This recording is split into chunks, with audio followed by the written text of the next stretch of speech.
পালাবো না, প্রয়োজন হলে ফখরুলের বাসায় গিয়ে উঠব। ঠাকুরগাঁওয়ে বাসা আছে না, ঠিক না? তার আগে মনে হয় শেখ হাসিনা একটা গান শোনানো লাগবে না? আপনাদের এনার্জি পাচ্ছেন? হ্যাঁ, সেই সংসদেতে মমতাজের গান, কোথায় গেল হযরত বালা স্বামী মুসলমান। লা ইলাহা ইল্লাল্লাহু মুহাম্মাদুর রাসূলুল্লাহ সাল্লাল্লাহু। আপন আপন বলিস কারে, কেউ তো আপন হয় না। আপন আপন বলিস কারে, কেউ তো আপন হয় না। স্বার্থ ছাড়া এই ভুবনে আপন তো কেউ রয় না। স্বার্থ ছাড়া এই ভুবনে আপন তো কেউ রয় না। আপন আপন বলো কারে, কেউ তো আপন হয় না। আপন আপন বলিস কারে, কেউ তো আপন হয় না। স্বার্থ ছাড়া এই ভুবনে আপন তো কেউ রয় না। স্বার্থ ছাড়া এই ভুবনে আপন তো কেউ রয় না। চোখ বুঝিয়া ভাবরে মন, কে তোর আপনজন। ভালোবাসা পাওয়ার জন্যে আছে কি কারণ? চোখ বুঝিয়া ভাব মানুষ, কে তোমার আপনজন। ভালোবাসা পাওয়ার জন্যে আছে কি কারণ? চোখের আড়াল হলে দেখিস, চোখের আড়াল হয়ে দেখিস, তোর কথা কেউ কই না। স্বার্থ ছাড়া এই ভুবনে আপন তো কেউ রয় না। স্বার্থ ছাড়া এই ভুবনে আপন তো কেউ রয় না।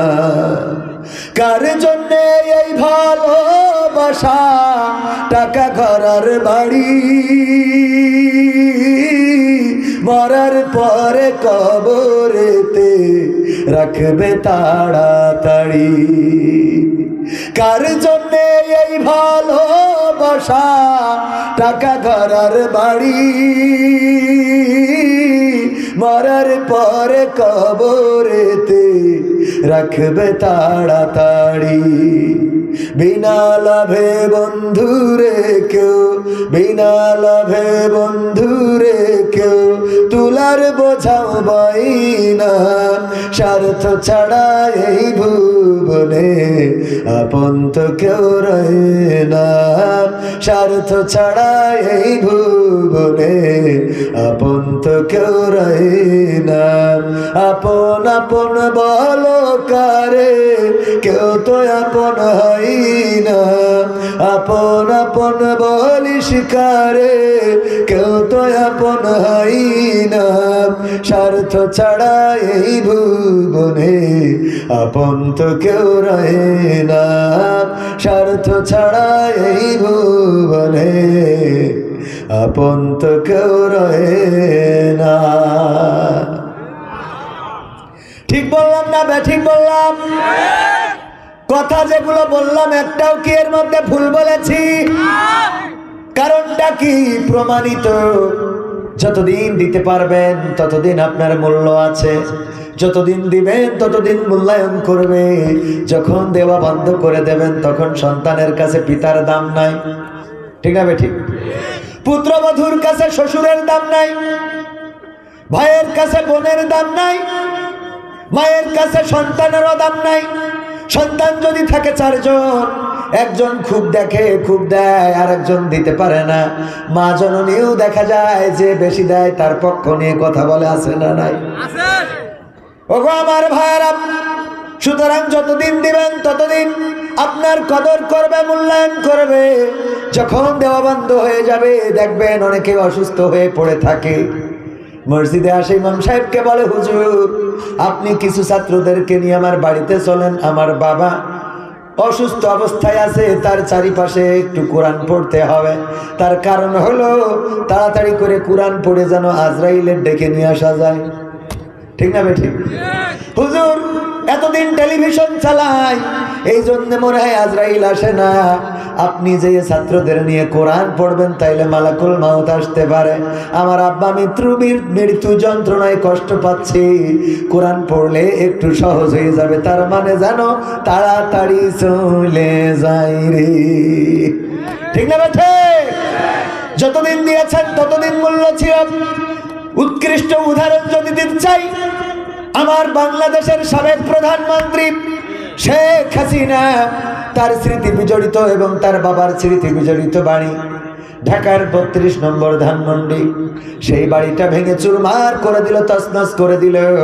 বঙ্গবন্ধু মারা যাওয়ার পরে নাকি আপনার এলাকায় বাড়ি বাঘা সিদ্দিকী টাঙ্গাইল। ঠিক না ঠিক? তারা নাকি রাজপথে নেমেছিল। শামীম ওসমান সংসদে গল্প শোনালো, বন্দুক নিয়ে নেমে পড়েছে যে কাউকে দুনিয়ায় রাখবে না। কত গল্প শোনালো সংসদে যে আমরা আছি, নেত্রী ভয় নাই, নেত্রী তুমি এগিয়ে চলো, নেত্রী তুমি গুলি মারো, আমরাই আছি তোমার সাথে।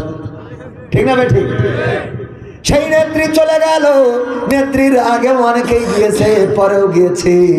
আর ধানমন্ডি যে বঙ্গবন্ধুর স্মৃতি বিজড়িত বাড়িটা ভেঙে তছনছ করে দিল। এত বড় বড় আওয়ামী লীগের নেতা যারা বলল খেলা হবে, পালাবো না, বলেছে না বলে নাই? তারপরে আমার ছাত্রলীগ যুবলীগের ভাইয়েরা বলল ওরা যদি প্রস্রাব করে, পেশাব করে, মানে বাংলা কথায় মুইতে দেয় আর কি, যদি এইটা করে তাইলে বানের পানির মতো ভেসে যাবে। অথচ ধানমন্ডিতে এমন একটা কাজ করা হলো, সেইখানে কোনো ছাত্রলীগ যুবলীগ আওয়ামী লীগ পাওয়া গেল না, কেউ বাধা দিতে আসলো না।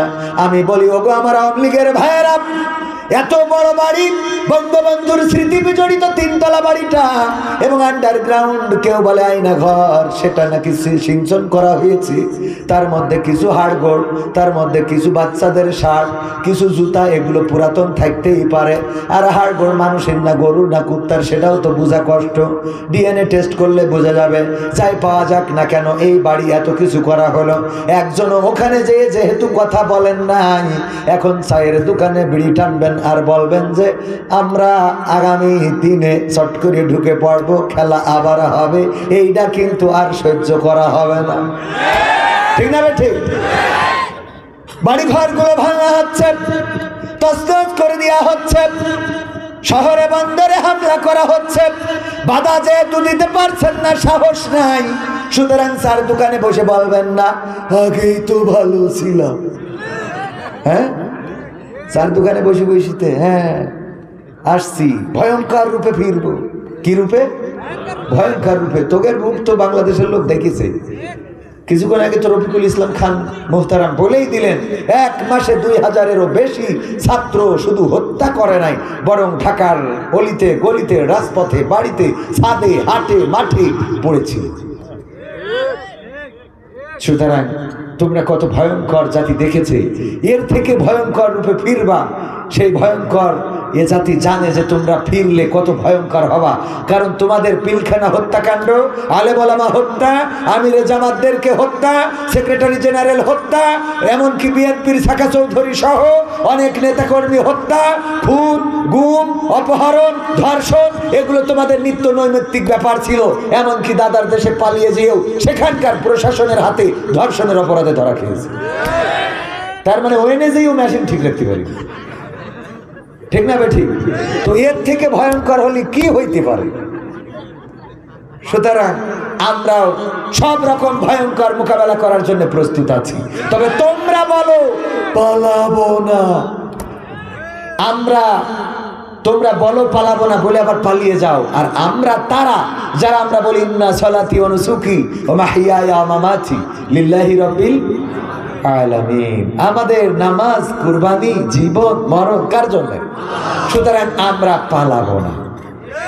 আমাদের জীবন আল্লাহর জন্য, মরণ আল্লাহর জন্য। আমরা তো তারা যারা আমাদের পূর্বপুরুষরা দোয়া চাইতেন, বিশ্বনবীর কাছে এসে বলতেন, ওগো বিশ্বনবী, আমি তো কিছুই দিতে পারলাম না, আজকের এই যুদ্ধে সবাই তো টাকা দিয়েছে, পয়সা দিয়েছে, অর্থ দিয়েছে, এই তাবুকের যুদ্ধে আমি কিছু দিতে পারলাম না। ওগো নবী গো, আপনার কাছে একটু দোয়া চাই, আপনি যদি দোয়া করেন সেই দোয়া কবুল হয়ে যায়, কারণ আপনি মুস্তাজাবুদ দাওয়া, আপনি যে দোয়া করেছেন সেই দোয়া কবুল হয়েছে। আবু হুরায়রার জন্য দোয়া করেছেন, কবুল হয়েছে। মসজিদের কিবলাটা নামাজের মধ্যে আপনি মনে মনে চেয়েছেন আপনার যেন কিবলাটা বাইতুল মাকদাস থেকে যেন বাইতুল হারাম হয়ে যায়, আল্লাহর ঘর যেন কাবাটা হয়ে যায়। আল্লাহর ঘর সেটা আল্লাহ রাব্বুল আলামিন বাইতুল মাকদাস থেকে ঘুরিয়ে মক্কার পানি করে দিয়েছেন। ওগো নবী, একটু দোয়া করে দেন আজকের এই যুদ্ধের ময়দানে যে যেন আমার জীবনটা দিয়ে দিতে পারি, এই দোয়াটা আল্লাহর কাছে করে দেন। আল্লাহর নবী দোয়া করলেন, ওগো আব্দুল্লাহ জুলবাজাদাইন, তোমার জন্য আল্লাহর কাছে দোয়া করি, হে আমার রব, আমি আব্দুল্লাহ জুলবাজাদাইন তার রক্ত কাফেরদের জন্য হারাম করে দিলাম। আমাদের সেই শিক্ষা এখনো আছে না নাই? আমরা এখনো দোয়া করি, হে রব, তুমি আমাদেরকে কোন অ্যাক্সিডেন্টে মরণ দিও না, তুমি আমাদের রোগে শোকে মরণ দিও না, তুমি আমাদের হার্ট স্ট্রোকে ব্রেন স্ট্রোকে মরণ দিও না, তুমি আমাদের পানিতে ডুবাইয়ে চুবাইয়ে মরণ দিও না, তুমি আমাদের বিমান ক্র্যাশ খাইয়ে মরণ দিও না, তুমি আমাদের হেলিকপ্টার বিধ্বস্ত করিয়ে মরণ দিও না। ও আল্লাহ, মরতেই যখন হবে তোমার দিনের আন্দোলনে থেকে যেন বাতিলের মোকাবেলায় কোরআন বুকে ধারণ করে যেন রাজপথে থেকে এই জীবনটা দিয়ে দিতে পারি। আল্লাহ, তুমি আমাদের শাহাদাতের মৃত্যুটা নসিবে করে দাও। আমরা তো সেই জাতি যারা শাহাদাতের মৃত্যু প্রত্যাশা করি।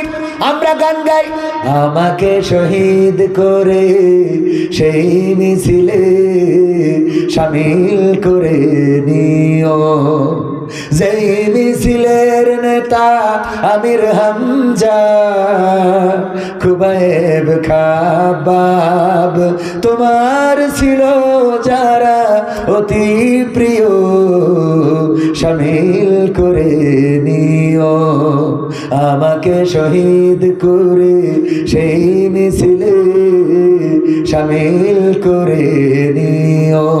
শাহাদাত শাহাদাত শাহাদাত চায়, শহীদ হয়ে বাঁচতে চায়, শাহাদাত শাহাদাত শাহাদাত চায়, শহীদ হয়ে বাঁচতে চায়। যে পথে শাহাদাত সে পথে জীবন হারাতে চায়, শাহাদাত শাহাদাত শাহাদাত চায়, শহীদ হয়ে বাঁচতে চায়। ঠিক না বেঠে? আমরা শাহাদাত প্রত্যাশা করি, আমরা এই মৃত্যুটাকে বরণ করার জন্য প্রস্তুত থাকি। আল্লাহর নবী আব্দুল্লাহ জুলবাজাদাইনের জন্য দোয়া করলেন, আল্লাহ তার মৃত্যুটা যেন কাফেরদের হাতে না হয়, কাফেরদের জন্য তার রক্তটা হারাম করে দিলাম। আব্দুল্লাহ জুলবাজাদাইন বললেন, ওগো বিশ্ব নবী, আমি তো সে যে ইসলাম কবুল করার কারণে আমার চাচা সব সম্পদ থেকে বহিষ্কার করেছে, এমনকি আমার কাপড় পর্যন্ত খুলে রেখে দিয়েছিল। ওগো নবী, আজকে আমি নিঃস্ব অসহায়, যুদ্ধের ময়দানে কিছু দিতে পারলাম না, জীবনটা দিতে চাইলাম, সেটাও আপনি কাফেরদের জন্য হারাম করে দিলেন, রক্তটা হারাম করে দিলেন। আপনি মুস্তাজাবুদ দোয়া, আপনার দোয়া কবুল হয়ে যায়। ওগো বিশ্ব নবী, এখন তো আমি আর শহীদ হতে পারবো না, শহীদের রাস্তাটা বন্ধ হয়ে গেল। আল্লাহর নবী বললেন, ওগো আব্দুল্লাহ জুলবাজাদাইন, শুনে নাও, যদি তুমি জ্বরে ভুগেও মারা যাও, যদি তুমি অসুস্থ হয়ে তোমার তাবুতে মারা যাও, তারপরেও আল্লাহ রাব্বুল আলামিন তোমার এই মৃত্যুটা তার দরবারে শাহাদাতের মৃত্যু হিসেবে কবুল করে নিবে। সুবহানাল্লাহ। আমাদের এই তামান্না থাকার দরকার আছে না নাই? বিশ্বনবী বলেছেন, যার মনের মধ্যে শহীদি তামান্না নাই, যেই মুসলমানের বুকের মধ্যে শাহাদাতের তামান্না নাই, তার মৃত্যুটা হবে মুনাফিকের মৃত্যু। আমরা কি সেই মৃত্যু চাই? আমরা মুনাফিকের মৃত্যু চাইবো না। মুনাফিক মানে এত ভয়ঙ্কর, জাহান্নামের সর্বনিম্ন স্তরে থাকবে। শুধু তাই নয়, এর ঘটনা যদি জানেন, ওমর রাদিয়াল্লাহু তাআলা আনহুকে যখন আবু লুলু আক্রমণ করলেন ফজরের সময়, অনেক লম্বা ঘটনা, সময় অল্প শর্টকাটে শুনিয়ে কিছু সঙ্গীত শোনাবো। ওগো আমার ভাইয়েরা, আবু লুলু হামলা করলো, এক ইহুদির গোলাম ইমাম নামাজের সময়টাকে বেছে নিলেন, গুপ্ত হামলা চালালেন, 7টারও বেশি আঘাত করলেন। সবচেয়ে বড় আঘাতটা ছিল পেটের মধ্যে ছুরিটা ঢুকিয়ে দিয়ে টান দিয়েছিলেন, এবং তার ছুরিটা খঞ্জরটা ছিল এমন, দুই পাশে ধারালো, মাঝখানে হাতল। এই খঞ্জরটা আবু লুলু নিজেই বানিয়েছিল, সে একজন ভালো কামার ছিল, সে নিজেই বানিয়ে বিষের মধ্যে ভিজিয়ে রেখেছিল 1 মাস। তারপরে সুযোগ বুঝে মসজিদে নববীতে ঢুকলেন। তখনকার সময় আলো ছিল না, 2টা বাতি জ্বলছিল কোনো মতে। কখন ঢুকেছেন কেউ জানে না। ওমর রাদিয়াল্লাহু তাআলা আনহু নামাজের ইমামতিতে দাঁড়ালেন, 2য় রাকাতে হামলা করলেন। ওমর রাদিয়াল্লাহু তাআলা আনহু বেহুশ হয়ে পড়ে গেলেন। আবু লুলুকে ধরার জন্য সাহাবীরা যখন পিছু নিল, সে একে একে 7 জনকে শহীদ করে দিল। শুধু তাই নয়, তারপরে তাকে ধরে ফেলা হলো, চাদর ছুঁড়ে দিয়ে তাকে আটকানো হলো। আবু লুলু বুঝতে পারলো এবার তো আর রক্ষা নাই, নিজের ওই ছুরিটা আবার নিজের গলায় চালিয়ে সেও বিদায় নিল। হযরত ওমর রাদিয়াল্লাহু তাআলা আনহু যখন হুঁশ ফিরে পেলেন, তখন বললেন আমার জন্য পানি নিয়ে আসো। মানুষেরা চিন্তা করলো, সাহাবীরা চিন্তা করলো হয়তো বা পানি পান করবেন, কিন্তু না, হুঁশ ফিরে পাওয়ার পরে উযু করলেন। তারপরে বললেন আমি ফজরের নামাজটা শেষ করতে পারি নাই, সুতরাং আমি নামাজটা শেষ করব। তোমাদের নামাজ হয়েছে নাকি? বলল হ্যাঁ, আপনার অসুস্থ, তো আপনি যখন আহত হয়েছেন তখন অন্য একজনকে ইমাম বানিয়ে আমরা নামাজটা আদায় করে নিয়েছি। ওমর রাদিয়াল্লাহু তাআলা আনহু দুধ পান করলেন। হাকিম যখন দুধ খাওয়ালেন, সেই দুধটা পেট থেকে বের হয়ে গেল, গড়গড় করে পড়ে গেল। বললেন ওগো ওমর রাদিয়াল্লাহু তাআলা আনহু, আমার কাছে আর তেমন কোনো চিকিৎসা ব্যবস্থা নাই যেটা দিয়ে আপনাকে আবার ব্যাক করাতে পারি, ফেরাতে পারি। সম্ভবত আপনাকে দুনিয়ায় বেঁচে থাকার আশাটা ছেড়ে দিতে হবে। ওমর রাদিয়াল্লাহু তাআলা আনহু ডাক দিলেন সন্তান আব্দুল্লাহ ইবনে ওমরকে, ডেকে বললেন আব্দুল্লাহ ইবনে ওমর, শোনো, তুমি যাও হুযায়ফা রাদিয়াল্লাহু তাআলা আনহুকে ডেকে নিয়ে আসো। হুযায়ফা রাদিয়াল্লাহু তাআলা আনহুকে ডেকে আনা হলো। ওমর বললেন ওগো হুযায়ফা, আমার তো যাওয়ার সময় হয়ে এসেছে, পৃথিবী ছেড়ে বিদায় নিতে হবে। আমি জানি তোমার কাছে আল্লাহর নবী একটা লিস্ট করে দিয়েছেন, মুনাফিকের লিস্ট। এই মদিনায় কারা কারা মুনাফিক তাদের একটা নামের তালিকা দিয়েছে। আমি সেই দিন থেকে বড্ড ভয়ে আছি, না জানি আমার নামটা ওই লিস্টের মধ্যে আছে নাকি। ওগো হুযায়ফা, মৃত্যুর সময় যদি এটা জানতে পারতাম যে আমার নামটা মুনাফিকের খাতায় আছে নাকি, ওই লিস্টের মধ্যে বিশ্বনবী দিয়েছেন নাকি, এটা যদি জেনে মরতে পারতাম তাহলে একটু শান্তি পেতাম, অথবা দুশ্চিন্তাগ্রস্ত হয়ে যেতাম। একটু নাম আছে কিনা জানতে চাই। হুযায়ফা রাদিয়াল্লাহু তাআলা আনহু বললেন ওগো ওমর, আমার নামের যে তালিকা আছে এটা তো সিক্রেট, কার নাম আছে এটা বলতে পারবো না, তবে এতটুকু বলতে পারি ওমর বলে কোনো নাম আমি এখনো পাই নাই। ওমর রাদিয়াল্লাহু তাআলা আনহু এমন একজন ব্যক্তি ছিলেন যিনি রাতের অন্ধকারে মানুষের দুঃখ দুর্দশা দেখে বেড়াতেন। এমন একজন ব্যক্তি ছিলেন যিনি অভাবীর অভাব মোচন করে দিতেন। পরকাল সম্বন্ধে এতটাই ভীত ছিলেন। একবার একজন আসলেন আল্লাহর নবীর সাহাবী, ইসলামের 2য় খলিফা ওমরের কাছে ফতোয়া জিজ্ঞাসা করার জন্য। জিজ্ঞাসা করলেন কোথায়? বলল উনি পানি আনতে গিয়েছেন কূপে। সেই রাস্তায় হাঁটা শুরু করলেন। প্রতিমধ্যে ওমর রাদিয়াল্লাহু তাআলা আনহুর সাথে দেখা হয়ে গেল, কাঁধের উপরে পানির একটা পাত্র। ওই লোকটি বললেন ওগো ওমর, সালাম বললেন আপনার কাছে এসেছি একটু ফতোয়া জানার জন্য। বলল ঠিক আছে, এখানে বলবেন নাকি আমার দরবারে গিয়ে বলবেন? এখানেই বলে ফেলি, যদি একটু বসতেন। ওমর রাদিয়াল্লাহু তাআলা আনহু বসলেন, কিন্তু পানির পাত্রটা মাটিতে রাখলেন না, তিনি রাখলেন নিজের হাঁটুর উপরে। ওই সাহাবী বললেন ওগো ওমর, যেভাবে বসেছেন হাঁটুর উপরে পানির পাত্র রেখেছেন এতে তো বেশি কষ্ট হয়, বরং পানির পাত্রটা যদি একটু মাটিতে রাখতেন তাইলে সহজ হতো, আমিও রিল্যাক্সে আপনার সাথে কথা বলতে পারতাম। ওমর রাদিয়াল্লাহু তাআলা আনহু বললেন ওগো নবীর সাহাবী, তুমি কি জানো না আমার এই পানির পাত্রটা ভিজা, এই ভিজা পাত্রটা যদি আমি এখন এই মাটিতে রাখি, এই জায়গাটা আমার না, এই জমিনটা অন্য কারোর মালিকানাধীন। এই জমির মালিকের কিছু মাটি আমার এই কলসের নিচেই, আমার এই পাত্রের নিচেই লেগে আমার বাড়িতে চলে যাবে। পরকালের ময়দানে যদি আল্লাহ বলেন ওগো ওমর, তোমার কলসের নিচেই করে আর একজনের জমিনের মাটি কিছু বাড়িতে নিয়ে আসছিলে, তার হিসাব দাও। আল্লাহু আকবার। আর এখন মানুষের বাড়ি লুট করার জন্য প্রস্তুত, এর জমি দখল করা, ওর বাবা লুট করা, ওর এই জায়গা করা ওই জায়গা করা, অনেকেই বলবে আগে করেছে তাই এখনো চলে। ভাইরা আমার, যারা অধম হবে তাদের উত্তম দিয়ে মোকাবেলার দরকার আছে না নাই? যারা অধম হবে তাদের উত্তম দিয়ে মোকাবেলা করবেন। ওগো আমার ভাইজানেরা, ওগো আমার কলিজার টুকরা যুবকেরা, শুনে নাও এই কথাটা কেন বললাম। শহীদি তামান্না যদি না থাকে তাইলে তার মৃত্যুটা হবে মুনাফিকের মৃত্যু। ওমর রাদিয়াল্লাহু তাআলা আনহুর মতো মানুষ, যে মানুষের পাশে দাঁড়াতেন, মানুষের দুঃখ দুর্দশা ঘুচে দিতেন, এমনকি রাতের অন্ধকারে অন্ধকারে ঘুরে, আপনারা ঘটনাগুলো জানেন, বাড়িতে যেয়ে দেখলেন। তার আগে মনে হয় শেখ হাসিনার একটা গান শোনানো লাগবে না? আপনাদের এনার্জি পাচ্ছেন?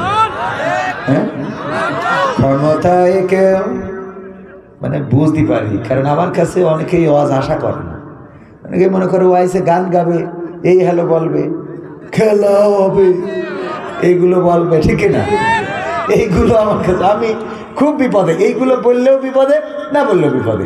এইগুলো বললে অনলাইনে সমালোচনা করে যে সে এই জায়গায় যে ওয়াজের স্টেজটারে হাসি তামাশার পাত্র বানিয়ে ফেলেছে। আবার এইগুলো না বললে তো সামনে শ্রোতা ধরে রাখাও তো কষ্ট হয়ে যায়। ক্ষমতায় কেউ স্থায়ী হয় না, হোক না সে হাসিনা কিবারে না, সে আরটা চিরকাল থাকে না। এবার দেখিস এনার্জি ফিরে। ক্ষমতায় কেউ স্থায়ী হয় না, হোক না সে হাসিনা কিবারে না, সে আরটা চিরকাল থাকে না। ক্ষমতায় কেউ স্থায়ী হয় না।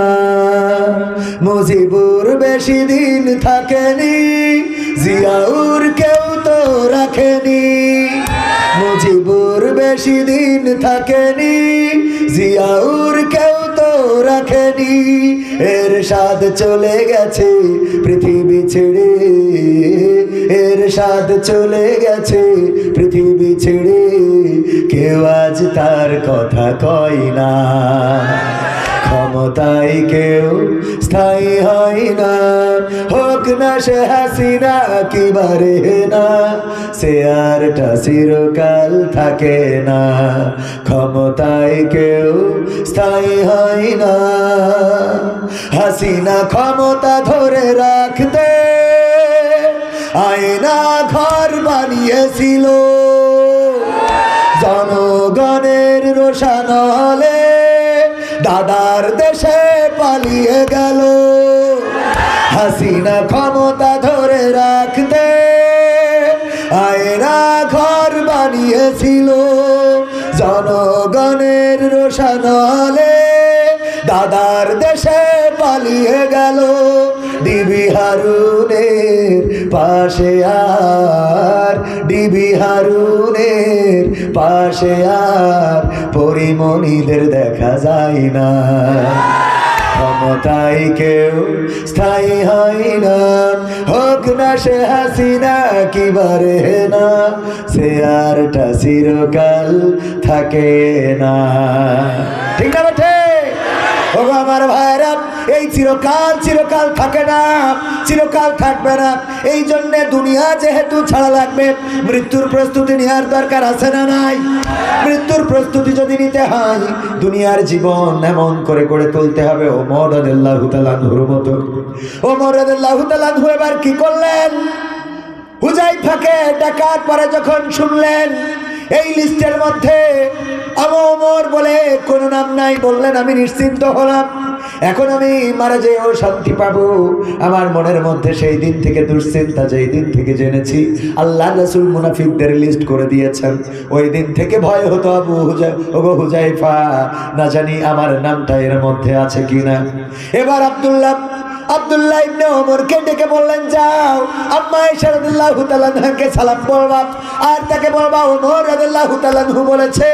আমাকে বলবা না যে আমিরুল মুমিনিন বলেছে, বলবা না যে আরবের খলিফা বলেছে, সালাম বলে বলবা ওমর বলেছেন, সালাম বলেছেন আপনাকে।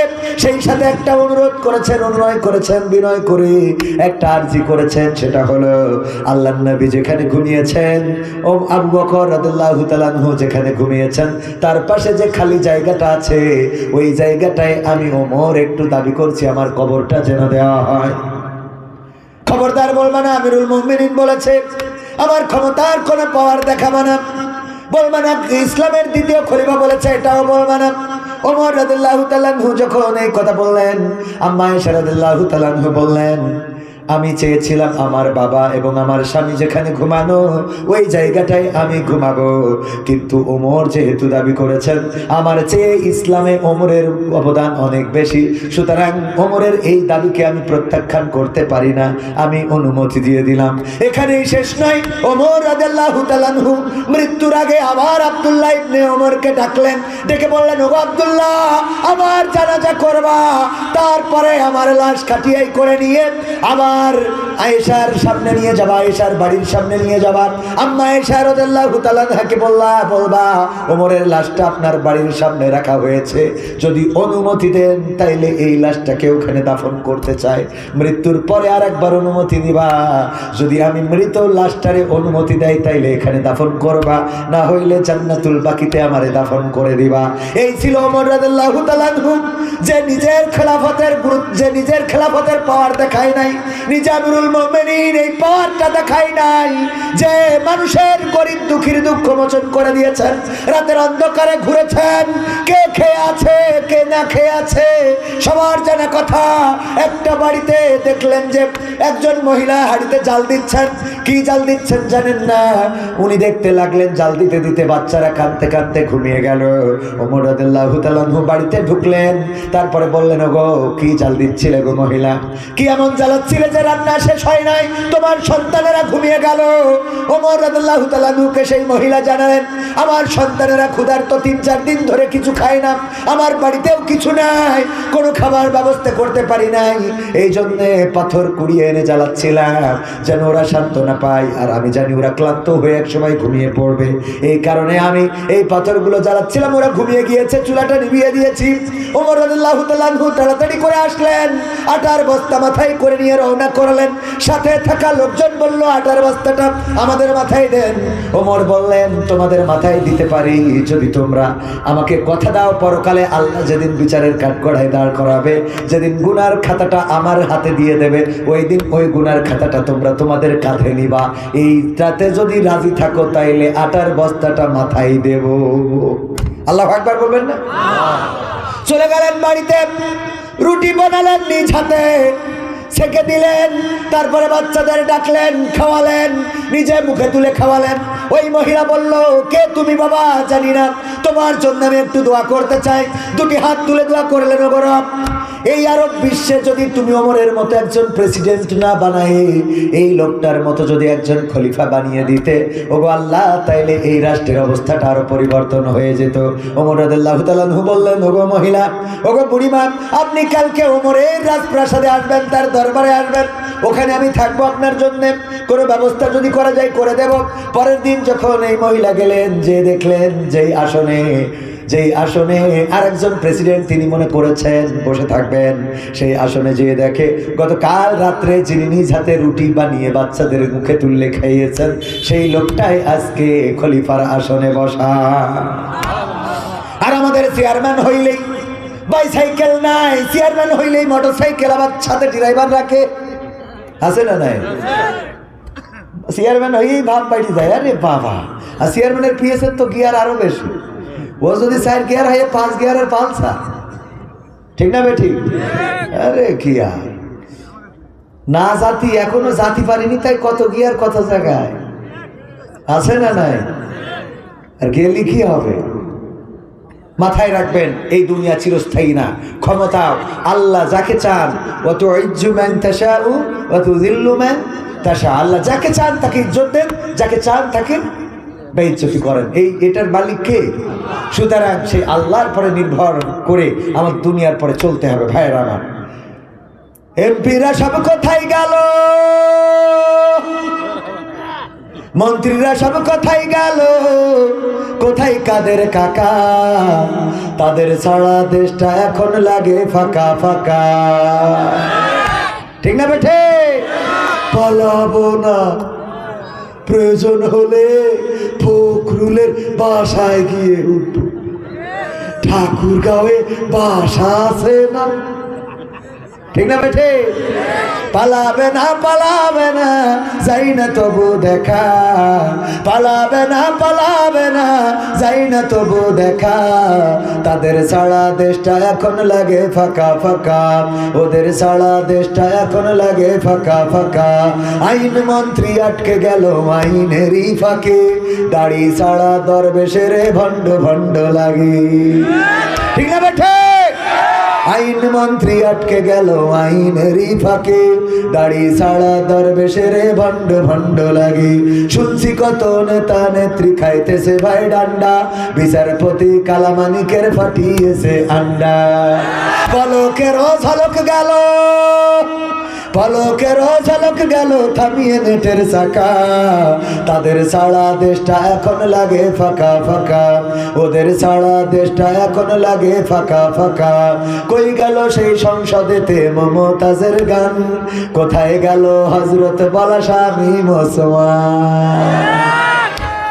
মমতাজ আপা আপনাদের লেখানোর লোক না কেন? এদিকে তো টাঙ্গাইল না মানিকগঞ্জ?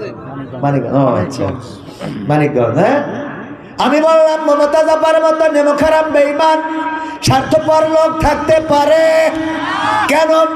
সংসদে গান শুনালো, যেই সংসদে জনগণের কথা বলবে, যেই সংসদে মানুষের অভাবের কথা বলবে, যেই সংসদে মানুষের অধিকারের কথা বলবে, যেই সংসদে এই সমাজের কি প্রয়োজন সেটার কথা বলবে, সেটা না বলে ওই সংসদে তেল মারার কথা হতো। আর তেলগুলো সব ওদের খাটের নিচেই পাওয়া যেত, কারণ তেল খাটের নিচেই নিয়ে ঘুমাইতো যেন ভালো করে তেল মারতে পারে। ঠিক না বেঠে? আর তেল মারত সাংবাদিক, সংবাদ সম্মেলন হচ্ছে, ভাই আপনি কোন টিভির? আমি 72 টেলিভিশনের, আপনার কি প্রশ্ন আছে বলেন। প্রশ্ন আছে বলেন। আমার প্রশ্ন হলো, মাননীয় নেত্রী আসার পরে এই দেশে যত উন্নয়ন হয়েছে, পদ্মা সেতু, মেট্রো রেল যা করেছেন, টানেল করেছেন, চারিদিকে শুধু উন্নয়ন, একদম ম্যাজিক ম্যান, তিনি যা চান তাই হয়ে যায়। এই আমার প্রশ্ন। এর মধ্যে প্রশ্ন কোনটা? ঠিক না ভাই? ঠিক। আপনার প্রশ্ন কোনটা? মানে প্রশ্ন করার ভাষা হারিয়ে ফেলেছি, এত উন্নয়ন দেখে প্রশ্নের কথা মনে নেই, দরকারও নেই। আপনি কোন টিভি? আমি অসময় টেলিভিশনে। কোন সময়? অসময়। আপনি বলেন। মাননীয় নেত্রী, আপনি আসলে অভূতপূর্ব উন্নয়ন বাংলাদেশে করেছেন। আপনি যে উন্নয়ন করেছেন, আমাদের বর্ডার, আমাদের সীমানা, এমনকি সেন্ট মার্টিন, তারপরে আপনি কিছু সীমানা আমাদের বাড়িয়েছেন, রোহিঙ্গাদের আপনি ত্রাণ দিয়েছেন, আপনি আমেরিকা, লন্ডন, অনেক দেশের সাথে ভাবমূর্তি উজ্জ্বল করেছেন, দাদার সাথে আপনার সুসম্পর্ক। ধন্যবাদ আপনাকে। প্রশ্ন কোনটা? না মানে আমি ধন্যবাদ দেওয়ার জন্য দাঁড়িয়েছি, মানে তেল কথা কয় না। ঠিক না ভাই? ঠিক। আমার মমতাজ আপা গান গাইলো সংসদে, আর যখন সংসদ ধরে পালিয়ে গেল, মমতাজ আপা গান গাইল না। কারণ কি? পেয়েছে যতদিন, গেয়েছে ততদিন, খেয়েছে যতদিন, গেয়েছে ততদিন, নিয়েছে যতদিন, গেয়েছে ততদিন। যখন বুঝেছে আর পাওয়া হবে না, আর নেওয়া হবে না, তখন বলে দিয়েছে আর গাওয়া হবে না। ঠিক না ভাই? ঠিক। কারণ তারা কার জন্য গায়? স্বার্থের জন্য। কিসের জন্য? স্বার্থের জন্য গায়, খাওয়ার জন্য গায়, পাওয়ার জন্য গায়। আর আমরা গাই আল্লাহর গুণগান।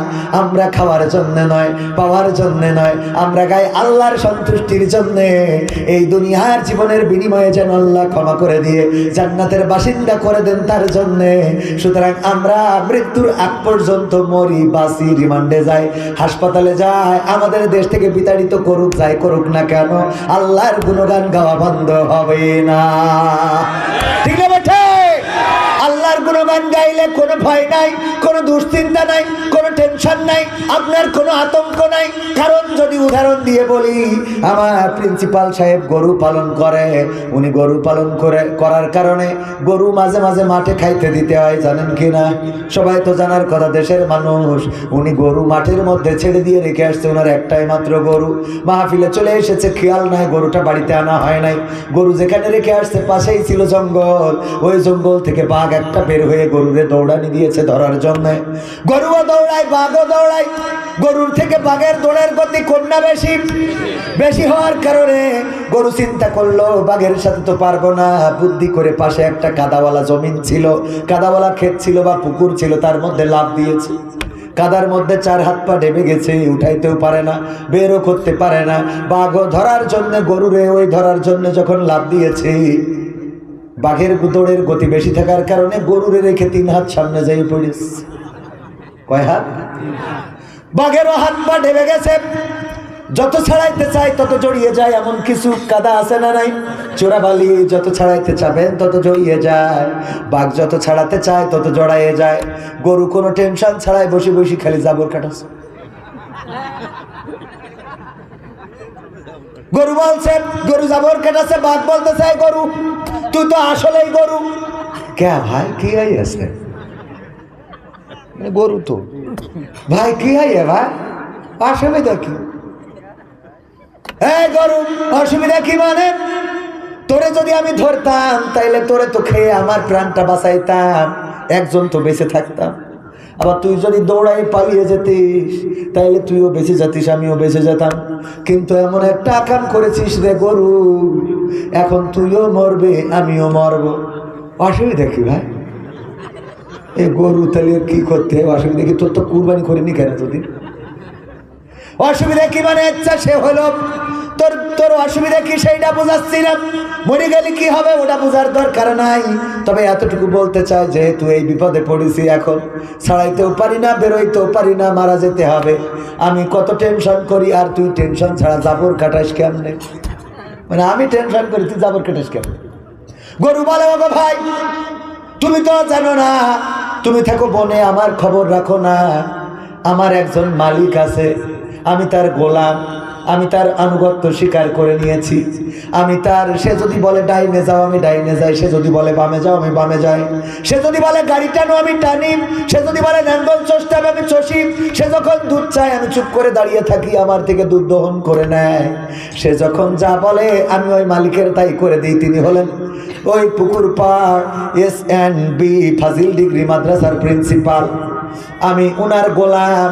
উনি যখন বাড়িতে আসবেন, গোয়াল ঘরে লাইট মেরে দেখবে আমি নাই, তখন উনি তাড়াতাড়ি করে আরো মাস্টার নিয়ে চলে আসবে আমারে খোঁজার জন্য।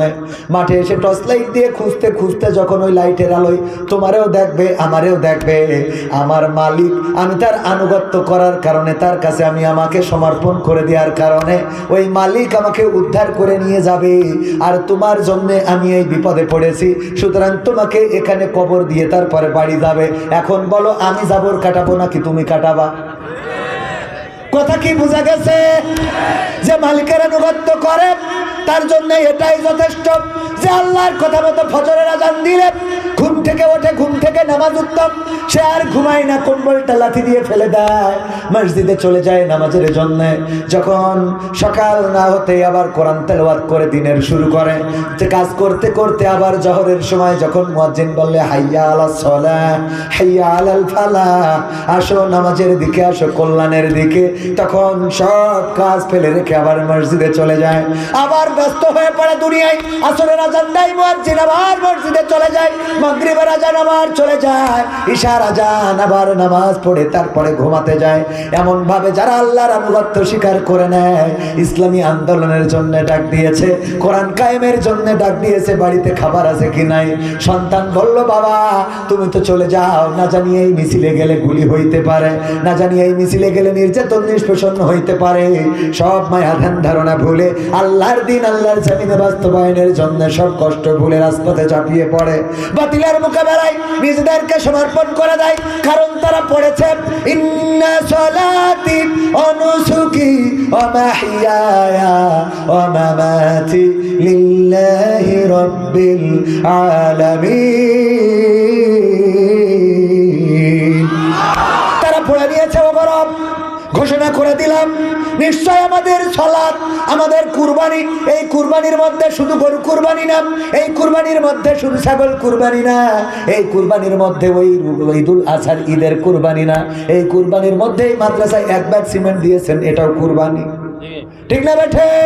আপনি এখানে সময় দিচ্ছেন, এটাও কুরবানি আল্লাহর জন্য। আপনার জীবনের এই সময়টা এখন স্ত্রীর সাথে শীতের সময় যাদের বউ আছে, কম্বলের মধ্যে আরামে ঘুমাইতে পারতেন, কিন্তু সেই আরামটারে হারাম করেই মাহফিলে চলে এসেছেন। আমার যুবকেরা লাইলাতুল ফেব্রুয়ারির প্রস্তুতি নিতে হবে। ঠিক না বেটে? কয় ঠিক, শয়তান কোথাকার, কয় ঠিক। লাইলাতুল ফেব্রুয়ারি বুঝেছে, ও বুঝেছে বলেই তো আছে ঠিক। কারণ একজন দেখলাম গার্লফ্রেন্ডের উপহার দিতে হবে লাইলাতুল ফেব্রুয়ারিতে, টাকা নাই বলে ধাড়ি ছাগল চুরি করিয়েছে। মানুষের ছাগল চুরি করে পর্যন্ত 14 ফেব্রুয়ারি ভ্যালেন্টাইন্স ডে পুরস্কার উপহার কেনার জন্য ছাগল চুরি করে ও যুবকেরা। আমি বলি যারা সুন্দরীদের পিছনে ঘুরে বেড়াও, আজকে মনির খান তার ওয়াইফের ছবি সহ একটা ফেসবুকে পোস্ট দিয়েছে। মনির খান কার ছবি সহ? ওয়াইফের ছবি সহ। তো অনেকেই লিখছে মাশাআল্লাহ মারহাবা, অনেক সুন্দর, নাইস, বিউটি, কিউট, যার যা মনে চাই লিখছে। একজন দেখলাম ওখানে লিখেছে, এত সুন্দরী বউ থাকতে আপনি অঞ্জনা অঞ্জনা করেন কেন? এত সুন্দরী বউ থাকতে আপনি অঞ্জনা অঞ্জনা করেন কেন? আমি আমার যুবকদেরকে বলতে চাই, ওগো যুবকেরা, যেই মেয়েটার পিছনে ঘুরে বেড়াও ওই মেয়েটার মালিক কে? মেয়েটার বানাইছে কে? ওই চেহারাটা দিয়েছে কে? রূপের বড়াই করিস না রে, রূপ চিরদিন থাকে না। টাইম তো শেষ, হ্যাঁ আরেকটু সময়। রূপের বড়াই করিস না রে, রূপ চিরদিন থাকে না। নিজের মুখটা দেখা একদিন হইবে তোমার যন্ত্রণা। নিজের মুখটা দেখা একদিন হইবে রে তোর যন্ত্রণা। চেহারার বড়াই কইরো না ভাই, রূপ চিরদিন থাকে না। চেহারার বড়াই কইরো না বোন, রূপ চিরদিন থাকে না। নিজের মুখটা দেখা একদিন হইবে তোমার যন্ত্রণা। নিজের মুখটা দেখা একদিন হইবে রে তোর যন্ত্রণা। সময় হইল বড় শিক্ষক, সব দিবে শিখাইয়া। সুখের জীবন থাকবে না রে, দেখবে না কেউ চাইয়া। সময় হইল বড় শিক্ষক, সব দিবে শিখাইয়া। সুখের জীবন থাকবে না রে, দেখবে না কেউ চাইয়া। মরার আগে মরবি রে তুই, জ্বালা সইতে পারবি না। মরার আগে মরবি রে তুই, জ্বালা সইতে পারবি না। নিজের মুখটা দেখা একদিন হইবে রে তোর যন্ত্রণা। নিজের মুখটা দেখা একদিন হইবে তোমার যন্ত্রণা। কিসের এত বড়াই তোমার মাটির দেহ লইয়া? ময়রা দেখো পোকামাকড় শেষ করবে সব খাইয়া। কিসের এত বড়াই তোমার মাটির দেহ লইয়া? ময়রা দেখো পোকামাকড় শেষ করবে সব খাইয়া। এই দুনিয়া ছাড়তে হবে, অহংকার আর কইরো না। এই দুনিয়া ছাড়তে হবে, অহংকার আর কইরো না। নিজের মুখটা দেখা একদিন হইবে তোমার যন্ত্রণা। নিজের মুখটা দেখা একদিন হইবে তোমার যন্ত্রণা। ক্ষমতার বড়াই কইরো না ভাই, সে আর চিরদিন থাকে না। চেয়ারের বড়াই কইরো না বোন, পাওয়ার চিরদিন থাকে না। নিজের চেয়ার দেখা একদিন হইবে তোমার যন্ত্রণা। নিজের চেয়ার দেখা একদিন হইবে রে তোর যন্ত্রণা। ঠিক না বেঠে? শেখ হাসিনা কয়েকদিন আগে ভাষণ দিয়েছে, নিষিদ্ধ ঘোষিত ছাত্রলীগের আয়োজনে একটা অনলাইন প্ল্যাটফর্মে ভাষণের মধ্যে আমি বলেছি পৃথিবীর মধ্যে 7টা আশ্চর্যতম জিনিস আছে না নাই?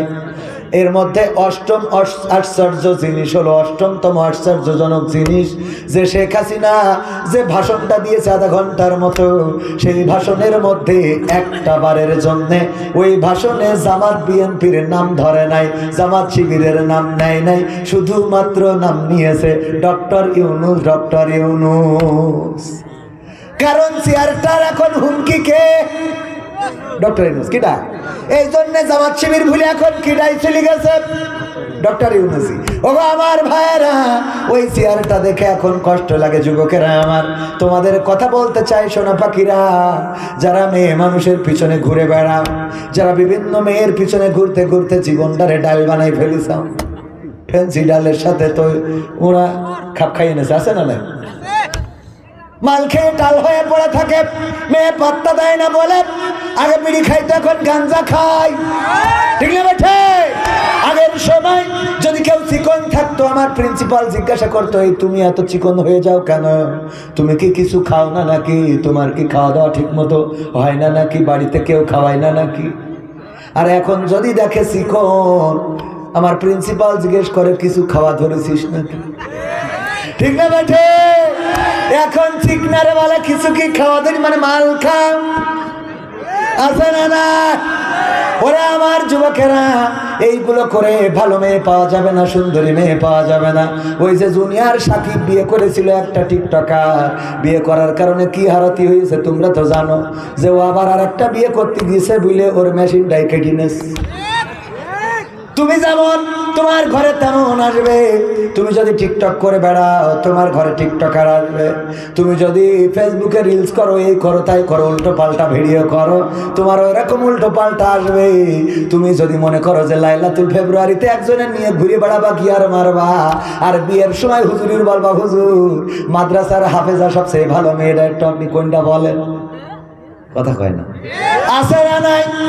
গিয়ার মারে একজনের সাথে আর বিয়ে করার একজনের, বিয়ে করার পরে বলে আমার বউ, ওরে বাবা এত পর্দাশীল, কারোর সামনে মুখ খোলে না, খুব পর্দাশীলা। ও যে কত বড় পর্দাশীলা তুমি তো জানো না, জানে আল্লাহ।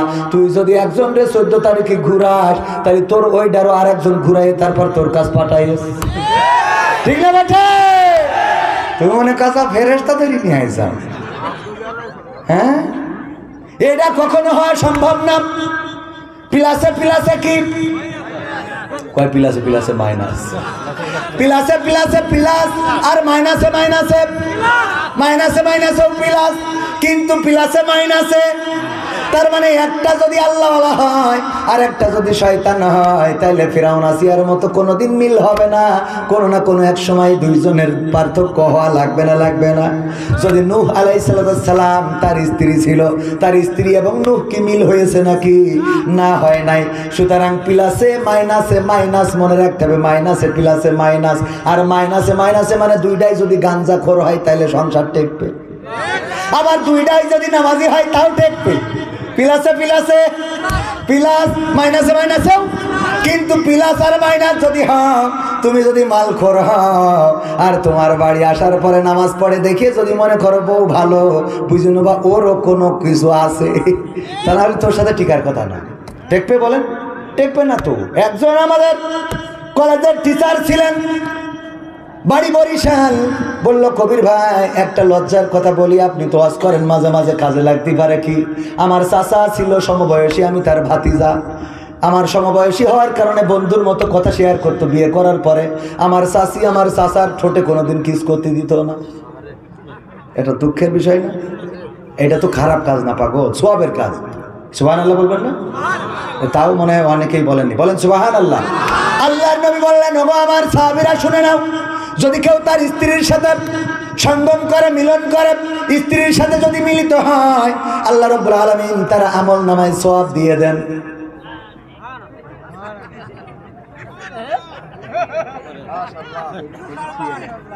সাহাবীরা বলছে, হুজুর সাল্লাল্লাহু আলাইহি সাল্লাম লজ্জা পেলেন, মিলনের সময় আল্লাহ সওয়াব দিবেন, এটা কেমন কথা? আল্লাহর নবী বললেন, ওগো আমার সাহাবীরা লজ্জা পাওয়ার কিছু নাই। তোমরা যদি এই কাজটাই অন্য জায়গায় করতে, বৈধ জায়গার জায়গায় যদি অবৈধ জায়গায় করতে, গুনাহ দিত কিনা?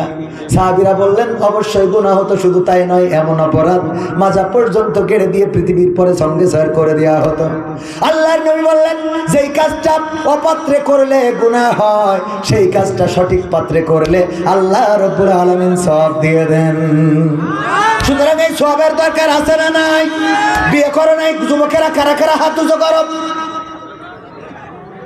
মাত্র অল্প কয়েকজন।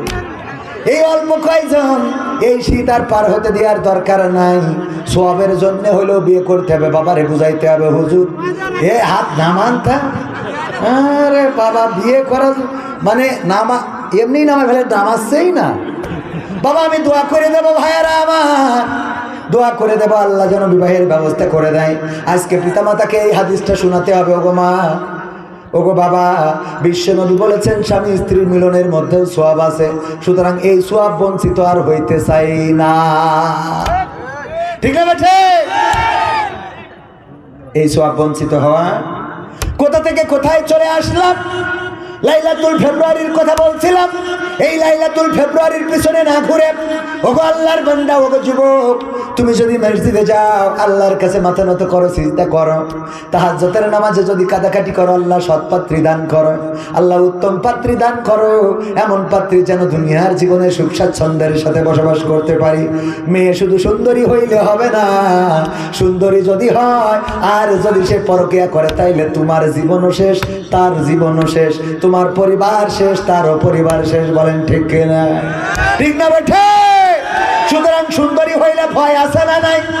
আবার সুন্দরী বউদেরকে অনেকেই পর্দা করায় না, পর্দা না করাই নিয়ে বেড়ায়। আমার আমির হামজা ভাই একদিন তার বন্ধুর সাথে দেখা হয়েছে, তার ওয়াজের মধ্যে শোনা, দোস্তের বউ পিছনে বসা, শাড়ি পরেছে যেন একেবারে নেট মাছ ধরা জাল, ছিটকি জাল, মশারি, এইগুলো, এই অবস্থা। আমির হামজা ভাই বললেন, বউরে এমনে নিয়ে বেরোইছেন কেন? কয় হুজুর আমি তো অনেক দিন ধরে দেখতেছি পাড়ার লোকেরও তো হক আছে। নাউজুবিল্লাহ বলবেন। অনেক যুবক আছে স্ত্রীর সুন্দরী মানুষের সামনে শো করে গর্ববোধ করে যে আমি মালদা নিয়ে আইছি, দেখ কেমন আছে না নাই, বলে যে পিকনিকে যেতে হবে, সবচেয়ে সুন্দর শাড়ি, আয়না, সাইলা, সাইলা, বাইলা, গয়না, তারপরে রংসন ঢং, এইসব সাজু গুজু করে। আর এইগুলো করে পিকনিকে নিয়ে যায়, বাসের মধ্যে ঘষাঘষি ডলাডলি আছে না নাই। তারপরে নিয়ে গেল পিকনিকে, কতজন দেখলো, দেখার পরে আহারে আমার বউ থেকে তো ওর বউটা তো দেখি মালটা ভালো আছে না নাই।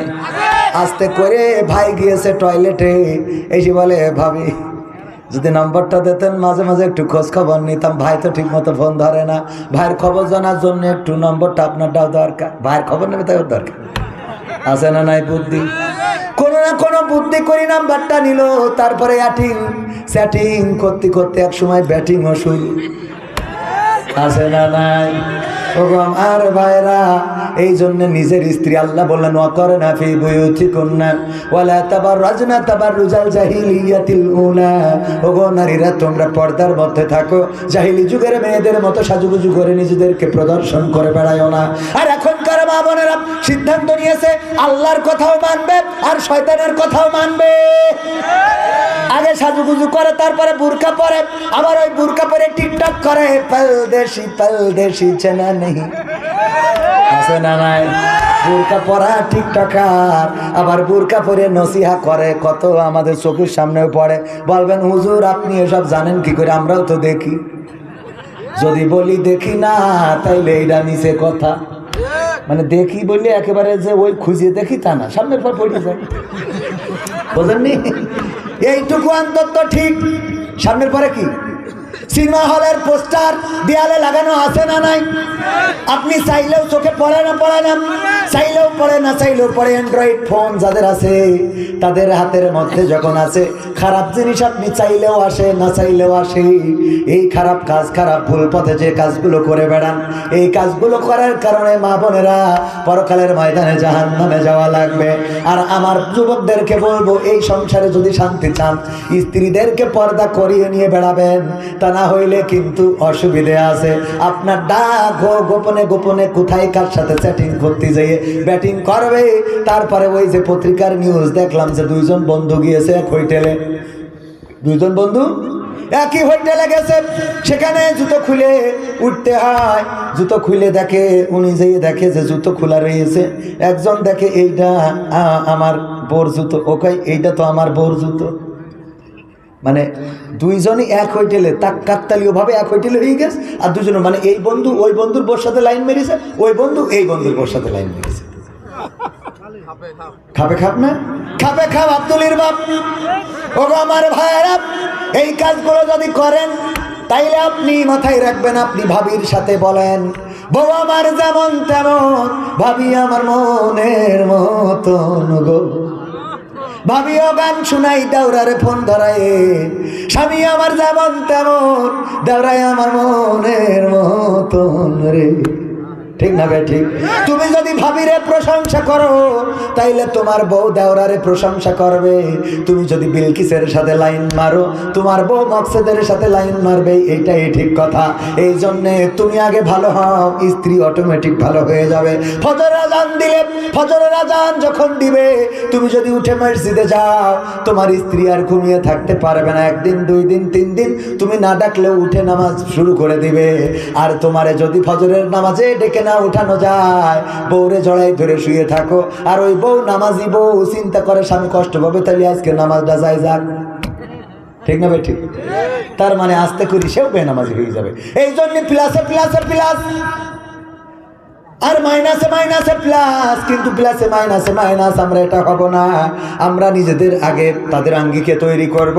আর মা বোনদের বলবো, আল্লাহ বলেছে পর্দা করে চলতে, আর মা বোনেরা বললো পর্দা করব, তার মধ্যেই আবার কি করব, সাজু গুজু আগে করে নিয়ে বুরকা পরবো, তারপরে সিরাজগঞ্জে যাব, তারপরে একে তাকে নাকে দিনটা বয়ফ্রেন্ডের সাথে হাত ধরে ঘুরে বেড়ায়। আরে বাবা, আছে না নাই? ওরে বাবা, জান্নাতুল ফেরদাউস ঘুরে বেড়ায়। আর আমি উদাহরণ দিতে যাইয়া বলি, আমার আল্লাহ বললো যে পর্দার মধ্যে থাকো, জাহেলি যুগের মেয়ের মতো সাজুগুজু করে বেড়ায়ও না। আর ওরা কাজটা করলো কি, প্রিন্সিপাল বলছে পিকনিকে নিয়ে যাব 10 জনের, কয়জনের? আমারও দাওয়াত দিয়েছে, আমাদের চাচার দাওয়াত দিয়েছে, ওনার দাওয়াত দিয়েছে, আমরা আবার সাথে করে আরেকজন করে নিয়ে আইছি। প্রিন্সিপাল জানে যে লোক একটু বেশি হইতে পারে, এই জন্যে ভাত যা ছিল তার সাথে আবার কিছু মুড়িও নিয়েছে, যে যদি অন্তত লোক বেশি হয়ে যায়, কিছু লোকের মুড়ি খাওয়াবো আর কিছু লোকের ভাত খাওয়াবো। বুদ্ধি আছে?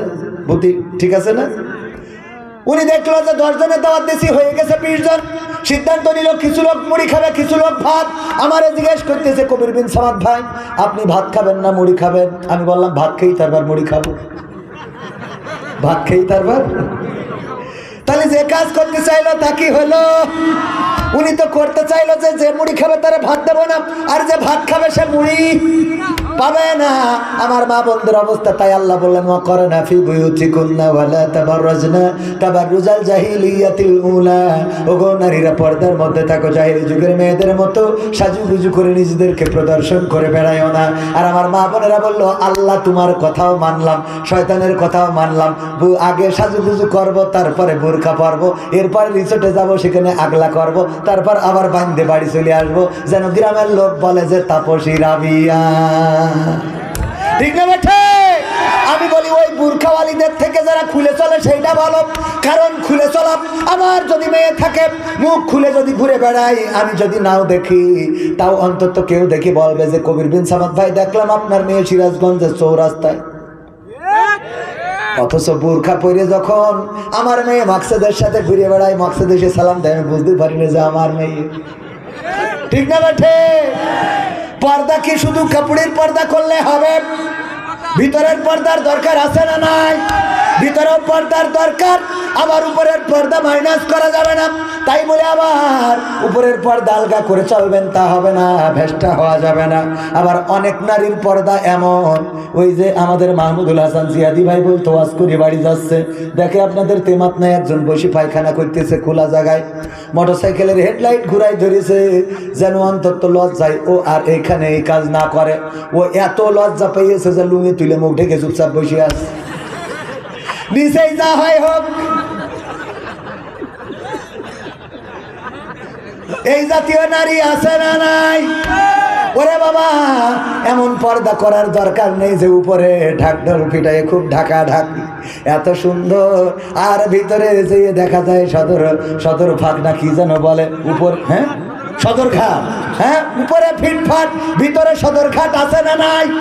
পতিতারা পর্যন্ত এখন ব্যবসা করে বুরখা পরে, তারপরে সার্ভিস দিতে যায়, সার্ভিস দিয়ে আবার বুরখা পরে চলে আসে।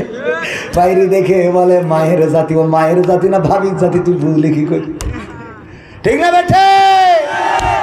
ও আমার ভাইজানেরা, আমার যুবকেরা, তরুণেরা, তোমাদের জন্য আমার নসিহা হলো, সুন্দরী বউ যদি পাইতে চাও, ওই পিছনে ঘোরার দরকার নাই, ওই মেয়ের পিছনে ফুল নিয়ে দৌড়ানোর দরকার নাই, লাইলাতুল ফেব্রুয়ারিতে দরকার নাই। রাতের অন্ধকারে আল্লাহর কাছে সিজদায় পড়ে যাও, আল্লাহ তুমি আমার জন্য যারে কল্যাণকর মনে করো তারে আমার জন্য করে দাও। তুমি না চাইতেই দেখবা যে মেঘ না চাইতেই বৃষ্টি, এমন বউ চাইছিলা, তার থেকে এত ভালো বউ আল্লাহ দান করেছে যে সারাটা জীবন সিজদায় পড়ে থেকেও শুকরিয়া আদায় করে শেষ করতে পারবা না। ঠিক না বেঠে? হুজুরদের বউ দেখবেন বরাবরই সুন্দরী হয়, দেখা যায় না, কিন্তু চোখ দুটো দেখলে মোটামুটি বোঝা যায়। কালা কুদাড়ে হাফেজে কোরআন এরম আছে না? কালো কুদাড়ে চেহারার দিকে তাকানো যায় না, দাঁতগুলো খালি সাদা, অথচ বউ নিয়ে পাশে দাঁড়াই থাকে, দেখেন ফকফকা করে দিয়েছেন কে? আল্লাহ রাব্বুল আলামিন। বাচ্চাগুলোও সুন্দর, বাচ্চাগুলো দেখবেন যে ছোট, কি ব্যাপার হুজুর এটা কি আপনার মাদ্রাসার ছাত্র? আরে না আমার ছেলে। ও আপনার ছেলে এত সুন্দর, এত পরিষ্কার, মানে মাছ জন্মি, বোঝেননি? করে দিয়েছেন কে? এই জন্য মা ভালো যার, চা ভালো থাক, মা ভালো আগে পাইতে হবে, মা ভালোবাসাই করতে হবে। মা যদি আজকেও একটা ভিডিও দেখলাম, মা তাকে নাকে ধিনতা ধিনতা করি ঝাঁকা নাকা করতেছে, আর সন্তান লজ্জায় ওখানে পিছনে দাঁড়াই রয়েছে যে মা আমার কি করতেছে। আবার কিছু মা আছে, এই যে স্বাধীনতার সময় হ্যাঁ সন্তান নাচ বাড়িতে শিখাই দেয় কি করে ঘুরতে হবে, ও বাবা উনি আবার সামনে যে দেখায় যে এইভাবে ঘুরন দাও, একটু মাজা দিল, একটু ঝাড়া মারো, আছে না? নাই একটু মাথায় ঝাড়া মারো, গুঁতো মারো, এনে শয়তান। এরপরে ওই মেয়েটারে এত ভ্যাসটা, এত চরিত্রহীন বানাইছে বলে বোঝানো যাবে না। আবার যদি যে ওই যে পাত্রের সাথে, যার সাথে লাইন মেরেছে, ও তো বিয়ে করাই নেই, গাঞ্জাখোর, আর একজন পাত্র দেখতে গেছে প্রিন্সিপালের ছেলের সাথে বিয়ে দেবে, জিজ্ঞাসা করলো যে মেয়েটা আসলে কি কেমন? না কি বলছেন? কারোর সামনেই যায় না তো, কারোর সামনে যায় না। তার সিরাজগঞ্জের চৌরাস্তায়রা কারা? লাইলাতুল ফেব্রুয়ারিতে ঘরে ওরা কারা? ঠিক না বেঠে ভাইয়ের আমার? তাইলে ওই যে মমতাজের রেখে এলাম, মনে আছে? ওই জায়গায় যেতে হবে না। মমতাজ আপার মতো নেমো খারাপ, এর মতো বেঈমান স্বার্থপর একজন নাই, সংসদে বসে গান গাইল, নেতার গুণগান করে, নেত্রীর গুণগান করে, আর নেত্রী যখন চলে গেল গান গাওয়া বন্ধ করে দিল। আমি শিখাই দিলাম, তারপরও এখনো গাই নাই। আমি বললাম মমতাজ আপা এখন গান গাবেন, আমার সোনার ময়না পাখি কোন বাদোষে দাদার কাছে গো,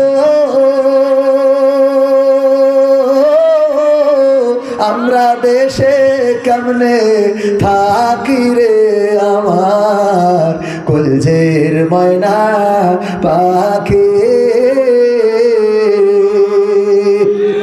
ঠিক না বেঠে? এখন এই গান গাওয়ার দরকার আছে না নাই? কিন্তু এই গান গাচ্ছে না।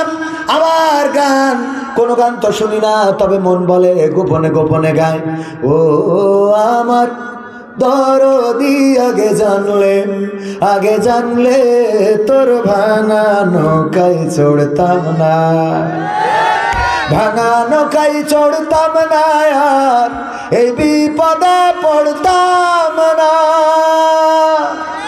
ভাঙা নৌকায় চড়তাম না, আর এই বিপদে পড়তাম না। ওরে বর্ডারেতে খাইলাম ধরা, বিসিটাও তো পাইলাম না,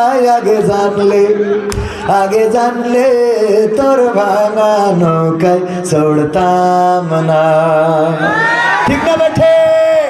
এরপরেও দেখেন এই 6 মাস, 5 আগস্ট থেকে ফেব্রুয়ারির 5 আগস্ট পর্যন্ত কেউ কোনো তেমন আক্রমণ করে নাই, বাড়িঘর ভাঙে নাই, মানুষকে ধরে নাই, মারে নাই, এমনকি প্রশাসন তেমন দৃষ্টান্তমূলক শাস্তির ব্যবস্থাও করে নাই। অ্যারেস্ট করেছে হাতে গোনা কয়েকজন রে। এর মধ্যেই আবার তাদের একটু চুলকানি শুরু হয়ে গেল।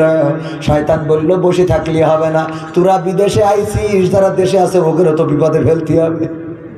ঠিক না বেটে? যারা দেশে আছে ওদেরও বিপদে ফেলতে হবে। এই 6 মাস কারোর বাড়ি ঘরে হামলা করে নাই, কারো বাড়ি ঘর ভাঙে নাই। আমি তাদের ভাঙার পক্ষে নই, তবে এতটুকু বোঝানোর জন্য বলি ভাইয়েরা আমার, এই 6টা মাস নীরবে নিভৃতে থাকার কারণে কেউ কিছু বলে নাই। কিছু মানুষও তো ছিল আওয়ামী লীগ করে কিন্তু ভালো মানুষ, আছে না নেই? এই ভালো মানুষগুলোর হাতে লিফলেট ধরাই দিলে ওই শিয়ালের মতো লেজ নিজেরটা কাটা পড়েছে বলে বুঝাই যে লেজ ভালো না, এটা রাখা ঠিক না, এটা কেটে ফেলা ভালো, এটা থাকার দরকার নেই। আমরা যেহেতু দেশে নেই, দেশে যারা আছে ওদেরও তো বাস দিতে হবে। শয়তানের কাজ সব সময় শয়তানি। বললো লিফলেট মারো, পোস্টার মারো, রাজপথে নামো, কট্টর হরতাল অবরোধ করো। আর এর বিনিময়ে এই লোকগুলো যখন একটু উল্টো পাল্টা করলো, এখন বাড়িঘর তো ভাঙলো নতুন করে আবার operation devil hunt. Operation devil hunt, এই অপারেশন ডেভিল হান্ট শুরু করেছে। আর সেই অপারেশনে আজকেই এর গ্রেপ্তার করেছে 1304 জনকে। কনে যাবো মানুষ সব, ওরা আগের তো বোঝে কি করতে হবে, যা মনে চাই বলেন। ওগো আমার ভাইরা, এই যে গ্রেপ্তার হলো, এখন জেলখানায় বসে গান গাচ্ছে, আমার সাদা গায়ে কাদা লাগাই দিলি ও হাসিনা, সাদা গায়ে কাদা লাগাই দিলি। হ্যাঁ, কারণ এতদিন তো ভালো ছিলাম, ভুলাইয়া ভালাইয়া মরে, ভুলাইয়া ভালাইয়া মরে, পোস্টার ধরাইয়া দিলি ওরে, ভুলাইয়া ভালাইয়া মরে, লিফলেটটা ধরাই দিলি ওরে।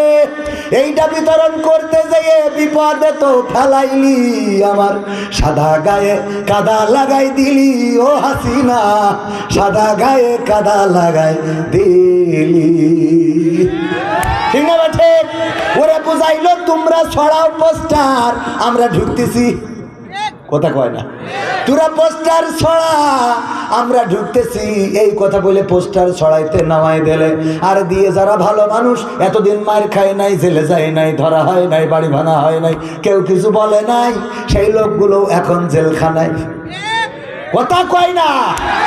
এই জন্য যারা এখনো যাও নাই, তোমাদের বলবো ফাঁদে পা দিবা না। ফাঁদে পা দেয়া যাবে না। ফাঁদে পা দিলে কিন্তু ওই যে গান গাওয়া লাগবে, আমার সাদা গায়ে, আবার না হলে মনির খানের মতো গান গাওয়া, তোমার কোনো দোষ নেই, আমারই তো দোষ, আমারই তো ভুল, পোস্টার মেরে আমি ফুটাতে চেয়েছি ফুল, আমারই তো ভুল। ঠিক না বেটে? বোঝে না কি বোঝে না। এতটুকু তো বুঝতে হয় যে নেতারা, এত বড় বড় নেতা, যাদের কথায় উল্লুক ভাল্লুক বাঘ আর হরিণ এক ঘাটে পানি খায়, ঠিক কিনা? আমি এইসব গতবার এসে আমলিগির পক্ষে কত কথা বলে গেলাম না, বলিস না? একজনের ভোটে পাশ করে দিয়ে গেলাম। হ্যাঁ, মানে এইখানে না বলে ওনাদের বলতে হয়। পাশে বসে থাকে চেয়ারম্যান, প্রসঙ্গে একবার তো এক বিপদে পড়েছি গত টার্মে। এই পাশে বসা চেয়ারম্যান, রানিং চেয়ারম্যান, তো আমি যত আওয়ামী সরকারের উন্নয়ন আছে 2 ঘন্টা সব বলেছি। পদ্মার সেতু, টানেল, তো ফ্লাইওভার, এক্সপ্রেস ওয়ে, তারপরে ভেটেড নাকি ওয়ে, এই সব বলার পরে মোনাজাতের সময় চেয়ারম্যান বলছে, হুজুর খালেদা জিয়ার জন্য একটু দোয়া করতেন। বলছে ক্যা? তো বলছে আমি বিএনপি চেয়ারম্যান। সহ্য না করি পারা যায়? মানে আগে বুঝতাম চেয়ারম্যান হইলেই কিসের, কারণ ভোট কিনিয়া লাগতো না। এক চাচা গেছিল ভোট দেওয়ার জন্যে, যে বলতেছে, বাবা অনেক কষ্ট করে আসলাম, শীতের সকাল, আমার নাম্বারটা একটু দেখে দাও তো, ভোটটা দেবো। বলছে, চাচা কষ্ট করে এই শীতি কুয়াশায় আসার জন্য আপনার পুলিশ কিটা বলবে কিটা? চিন্তা করলাম কবে মরি বাসি, অন্তত একটা ভোট মাইরে থুয়েই যায়। বলছে সে ভোট তো দিয়া হয়ে গেছে। ভোট? ও বাপু কখন দিলি? কখন দেওয়া হয়ে গেল? আমি তো সকালেই বেরোলাম। বলছে আপনি কখন রওনা দিয়েছেন? আমি বাপু ফজর পড়েই তারপরে তো আসলাম। বলছে সে তো আমরা তাহাজ্জুদ পড়ি কাম শেষ হয়ে গেছে। আমাদের তো কাম ছাড়া শেষ, তাহাজ্জুদ পড়ি, আপনি ফজর পড়ি রওনা দরকার, আমি তো ঈশা পড়ি আসলি পাতেন, একসাথে বন্দেগী হইতো। তাইলে বাপু এক কাজ করো, আমার হাতে একটু কালি লাগিয়ে দাও, নাই বৌমা খুবেন আমি ভোট দিতে পারিনি। কালি লাগিয়ে যখন চলে যাচ্ছে ডাকতে বলছে, চাচা শোনে আবার জন্য চাষির পাঠাইয়েন না, চাষিরটাও বলো দিয়া শেষ। তোমার শাশু ভোট দিয়েছে? হ্যাঁ হয়েছে। গো কত বড় নেম খারাপ। আল্লাহ কার সাথে সংসার করিয়েছি? ও আল্লাহ, তুমি অন্তত ওই পুরীর সাথে আমার জান্নাতে রাখো না আল্লাহ। তো বলছে কেন এত রাগ কেন চাষির পরে? চাষা রাগ করবো না কেন বাপু? তোমার শাশি আজ 12টা বছর হলো মরিয়ে কবরে শুয়েছে। তা তুই এসে যখন ভোটটা দিয়ে গেছিস তা আমার সাথে দেখা করিয়ে যাবি না? আমি পুরোটা কি করিয়ে থাকি, তুই একটু খোঁজ খবরও নিলি নে। হাসিনার একটা ভোট মারিয়ে তা চলে গেলি, ঠিক না বেঠে? এই জন্যে থাকলেই বুঝতাম এরা বিশেষ দলের লোক। ইচ্ছায় অনিচ্ছায় সুজা বামে ডানে বামে বলা লাগতো না। অবস্থাটা ছিল আমাদের এমন, আমাদের অবস্থা ছিল এমন। একবার একটা রাস্তা, দুই পাশে পুকুর, ওই রাস্তা দিয়ে ট্রাক ঢুকাইছে। কি ঢুকাইছে? ট্রাক যখন গেছে, ট্রাক যে মালামাল লোড করে যখন আসছে, দুই পাশে পুকুর। যাওয়ার সময় তো খালি গাড়ি ভয় ছিল না, আসার সময় দুই পাশে পুকুর, চিকন রাস্তা। ট্রাক নিয়ে হেল্পারের নামাইতেছে যে সামনে যেয়ে দেখ।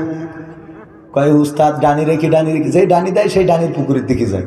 উস্তাদ পাই রেখে আবার বাদ দিকে দিলে বাম পাশের পুকুরের দিকে যায়। আবার ডানি রেখে উস্তাদ ডানি আবার ডানির পুকুরের দিকে উস্তাদ। এরপরে যখন ডানি বাই যেই দিকে দেয় পুকুরের দিকে যায়, ড্রাইভারও মাথা গরম হয়ে গেছে। বলছে উস্তাদ ডানি রেখে ডানি রেখে ডানি রেখে মানে যে দিকেই যাবে। এই করতে করতে আল্লাহর রাস্তায় পুকুরের মধ্যে যেয়ে পড়েছে। পড়লে হেলবার বলতেছে উস্তাদ যেমনে ভালো সেমনে রেখে, যেমনে ভালো সেমনে রেখে। এখন কি যেমনে ভালো মানে এতক্ষণ ডানি ভাই, এরপরে যেমনে ভালো সেমনে। মানে আমাদের মাহফিল আগে আয়োজন করে বলতো ভাই কথা বলবেন ঠিক আছে, কিন্তু আমাদের এখানে এই সাইডটা দিয়ে বলবেন না। তারপরে আবার কিছুদিন পরে বলতো ভাই আপনার তো বললাম ওই সাইড দিয়ে, এই সাইড দিয়ে বলা যাবে, তা এই সাইড দিয়ে বলবেন না। হ্যাঁ, তারপরে আবার কদিন পরে বলে এই সাইডে একটু বলতে পারবেন কিন্তু এই সাইডে বলেন না। আর বলে এই সাইডে একটু বলেন, এই সাইডে বলেন। তারপর বলে ডানি ভাই বলেন একটা মিলতিল করি। এবার মাহফিলে আসলি বলে হুজুর যেন ভালো সেমনি। তারপরে মোট আর কিছু বলা যাবে না, খাতার মধ্যে যাবার শেষ। কথা কি বোঝা গেছে? আমাদের যেমনে ভালো সেমনে রেখে, তার মানে এখন এই অবস্থা আমাদের ছিল। যাই হোক, মমতাজ আপাই আবার ফিরে যায়। যাবো মমতাজ আপাই ফিরলাম, সে আর গান গাইল না, সে এই গানগুলো গায় না। আর এখন অনেকে এইসব গানগুলো গায়। ওই যে গানটা বাকি আছে ওইটা শেষ করি নাকি? কই গেল সেই সংসদেতে মমতাজের গান? কোথায় গেল হযরত বলা শামীম ওসমান? ইনু মেনন দীপু মনি আছে কারাগারে, বাপ করিলেও পাপ কখনো ছাড়ে কি আর তারে? কোথায় গেল স্পিকারের দৃষ্টি আঁকা বাঁকা? তাদের ছাড়া দেশটা এখন লাগে ফাঁকা ফাঁকা, ওদের ছাড়া দেশটা এখন লাগে ফাঁকা ফাঁকা। কই গেল সেই সংসদেতে, কোথায় গেল আরাফাত আর ব্যারিস্টার সুমন? কথা বলার সময় তারা করেনি ওজন। মুরগি কবির খাইছে ধরা, জাফর কোথায় আছে? গোপনে কি সেও গেল মোদি দাদুর কাছে? কোথায় গেল সালমের কাড়ি কাড়ি টাকা? তাদের ছাড়া দেশটা এখন লাগে ফাঁকা। লাগে না কেন ফাঁকা ফাঁকা লাগে? কারণ আগে আমরা টেলিভিশন অন করলে জানতে পারতাম কুমড়া দিয়ে কেমন করে বেগুনি বানানো যায়, কেমন করে কাঁচামরিচ ভিজিয়ে শুকায় রাখতে হয়, তারপরে আবার বৃষ্টির সময় ভিজাইলে জ্যান্ত হয়ে যায়। তারপরে আমরা কাঁঠাল দিয়ে বার্গার বানানো শিখলাম। এমনকি আমরা শিখেছিলাম আমার দাদার দেশের লোকেরা বুদ্ধি বলে দিয়েছি। দাদার দেশ থেকে টেলিভিশনে সাক্ষাৎকার দেয়, আমাদের দেশে পেঁয়াজের দাম নাই, পেঁয়াজের দাম কমে গেছে। কারণ হলো আগে বাংলাদেশে রপ্তানি হতো, আর আমরা বাংলাদেশে রপ্তানি করে বেশি দামে পেঁয়াজ বিক্রি করতে পারতাম। এখন বাংলাদেশে রপ্তানি করে না, যার জন্য আমরাও দেশে দাদা পেঁয়াজের দাম পাই না, বড্ড কষ্টে আছি দাদা, বড্ড। আর এক সাংবাদিক তো বলে থাকবে না বাংলাদেশ থাকবে না, বাংলাদেশ থাকবে না। তো তোর অসুবিধে কি? তুই আছিস ভারতে, আমাদের দেশ থাকে, থাক না থাকে আমরা মরবো, তা তোর অসুবিধে? কথা কয় না। ওর অবস্থা হলো এমন, একজনের বাড়ি চোর ঢুকেছে, চুরি করে নিয়ে গেছে, থানায় গেছে রিপোর্ট করতে। থানায় গেছে কি করতে? রিপোর্ট করতে পুলিশের বলছে স্যার গতকাল রাত্রি চোর ঢুকেছিল। বলছে কী করি? বলছে সিং খেটি চোর ঢুকেছে। বলছে তখন আপনি কী করছিলেন? আমি ভাবছিলাম দেখি দেখি চোর কী করে, ভাবছিলাম দেখি চোর কী করে। বলছে তারপর ওই আমাদের আলমারি ড্রেসিং টেবিল আনলা যা ছিল সিন্ধুক ও চাবি নিয়ে তে খুললো। বলছে তখন আপনি কী করছিলেন? বলছে আমি ভাবছি যে দেখি কী করে। হ্যাঁ, তো দেখি কী করে। এরপরে কী করলো, ওর থেকে সব বের করে নিলে, বের করে নিয়ে তখন আপনি কী করলেন? বলছে আমি ভাবছি দেখি কী করে। তো তারপরে কী করলো, পুটলাই বাইনলো। তখন আপনি কী করলেন? আমি ভাবছি দেখি কী করে। তো বলছে যে এরপর কি হইলো, তারপরে ওই পুটলা নিয়ে দরজা খুলে বেরোয় চলে গেল। বলছে আপনি তখন কি করলেন? আমি তখনও ভাবছি যে দেখি কি করে। তা বলছে আপনি এখনো ভাবতেছেন? তা বলছে আমার মাল চুরি করে নিয়ে যাচ্ছে, তা আমি ভাববো না? তা আপনি ভাববেন? মাল চুরি করে নিয়ে চলে যাচ্ছে আমার, তা আমি ভাববো না থেকে আপনি ভাববেন? আমি চিন্তা করবো না তা আপনার চিন্তা। তো দেশ আমাদের, দেশ থাকবে না তো থাকবে না, সে আমরা চিন্তা করবো। এই দেশের লোক আমরা, তোর এত টেনশন কিছু কথা কয় না, ঠিক না বেঠে? আমি বললাম ওগো দাদা, পেঁয়াজ নিয়ে এত দুঃখ করে লাভ নাই, কারণ আমাদের নেত্রী এমন একজন নেত্রী, এই দেশে থাকতে আমাদের পেঁয়াজ ছাড়া কেমনে রাঁধতে হয় শিখাই তারপর ওই পারে গেছে, ঠিক না বেঠে? পেঁয়াজ ছাড়া রান্না আমরা শিখে ফেলেছি। সুতরাং তোমরা দিলেও অসুবিধা নাই, না দিলেও অসুবিধা নাই, পেঁয়াজ ছাড়া আমরা খাইতে পারবো। এমনকি সামনে আসছে রোজার মাস, আল্লাহ রাব্বুল আলামিন রমাদানের রোজাকে আমাদের উপরে কি করেছেন? ইয়া আইয়ুহাল্লাযীনা আমানু কুতিবা আলাইকুমুস সিয়ামু কামা কুতিবা আলাল্লাযীনা মিন ক্বাবলিকুম লাআল্লাকুম তাত্তাকুন। আল্লাহ বললেন ও ইমানদারেরা শুনে নাও, আমি যেহেতু রোজার আগে আর আপনাদের সাথে দেখা হবে না, সুতরাং আমার যুবক তরুণ কিশোর যারা আছেন সবাইকে বলবো রমাদানের রোজাকে হেলাই ফেলাই কাটিয়ে দিবেন না। গত বছর রমাদানের রোজা যারা পেয়েছে, এই বছর রমজান পায় নাই এমন মানুষ আছে না নাই? গত বছর মনে করেছিল আগামী বছর রমাদানের রোজা রাখবো, আগামী বছর রাখবো, এই বছর আমি অসুস্থ, এই বছর আমি ক্লান্ত, এই বছর আমার কাজ বেশি, এই বছরে আমার কষ্টটা বেশি হচ্ছে, সুতরাং আগামী বছর আমি রোজা পালন করব। আগামী বছর আসার আগে অনেককেই আল্লাহ রাব্বুল আলামিন ওপারের বাসিন্দা করে নিয়েছেন। সুতরাং ভাইয়েরা আমার, আমরা রোজাকে অবহেলায় কাটিয়ে দেব না। আল্লাহ বলেছেন ও ইমানদারেরা শুনে নাও, তোমাদের উপরে রমাদানের রোজাকে ফরজ করে দিলাম, যেমন পূর্ববর্তী গণের উপরে ফরজ করা হয়েছে। সময় আর বেশি নেব না, মা বোনদের জন্য দু একটা কথা বলা দরকার, পুরুষদের জন্য যুবকদের জন্য কিছু নসিহা করা দরকার। শর্টকাটে 5টা নসিহা করে দিয়ে আমার যুবকদের জন্য। 1 নম্বর হলো, কোন যুবক নামাজ কাজা করা যাবে, নামাজ কাজা করা যাবে না।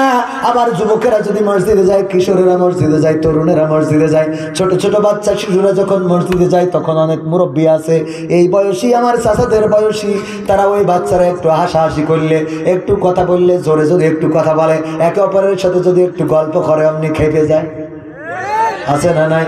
এই জন্য বুড়োদের জন্য আমার একটা কাজ, মুরব্বীদের জন্য একটা কাজ দেব। কয়টা? মুরব্বীদের একটা, আর যুবকদের কয়টা? যুবকদের পাওয়ার বেশি। আর শুধু তাই নাই, আল্লাহর নবী বলেছেন ও আমার উম্মতেরা শুনে নাও, যদি কেউ যৌবনকালে একটা সওয়াবের কাজ করে, বৃদ্ধকালে যদি 70টা সওয়াবের কাজ করতো, যতটা ওই 70টা সওয়াবের কাজ করলে যে সওয়াব হতো, যৌবনকালে একটা সেই কাজ করলে আল্লাহ সমপরিমাণ সওয়াব আমলনামায় লিখে দেন। বলেন সুবহানাল্লাহ। আবার বৃদ্ধ বয়সে যদি কেউ একটা গুনাহ করে, যৌবনকালে 70টা গুনাহ করলে যেমন গুনাহ হতো, বৃদ্ধ বয়সে একটা গুনাহ করলে তেমন গুনাহ হয়। বলেন নাউজুবিল্লাহ। এমন গুনাহ কি বৃদ্ধরা করতে চান? না, করতে চাই না। আর যুবকেরা এই বয়সটাকে কাজে লাগাতে হবে। আল্লাহ অফার দিয়েছেন 70 গুণ বেশি সওয়াব পাওয়া যাবে।